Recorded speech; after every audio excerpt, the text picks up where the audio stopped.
La crisi, i tagli al menaggio familiare, il risparmio oppure il voler semplicemente gabbare la legge. Sta di fatto che sempre più spesso la polizia municipale scopre auto senza assicurazione o con revisioni scadute.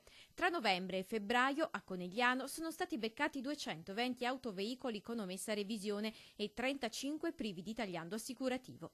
A facilitare i controlli è questo nuovo dispositivo acquistato da diversi comuni del Veneto, in dotazione alla municipale di Conegliano dal mese di novembre. E qui mi dà la risposta, che è tutto regolare. Al momento che non è regolare si ingrandisce.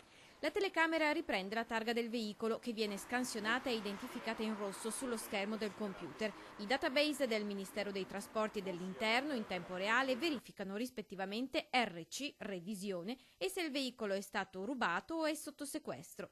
Se risponde a uno dei parametri la foto si ingrandisce. Il vigile avvisa la pattuglia più a valle e questa fermerà l'auto. Quindi i veicoli vengono sempre fermati, anche se segnalati irregolari, in maniera tale che si proceda al controllo documentale e successivamente quindi alla contestazione delle sanzioni. E ha sicuramente il compito di agevolarci nel fare anche un'attività di prevenzione. L'utente della strada è consapevole di un accertamento sistematico, ha anche più stimolo ad essere regolare nel mettere a posto le proprie pendenze. In Veneto si fa sempre più difficile la vita per i furbetti dell'auto, l'occhio meccanico è puntato. A preoccupare, spiegano i sindaci, è soprattutto l'evasione dell'assicurazione. Non assicurare il veicolo è trasformarsi in un vero grande pericolo.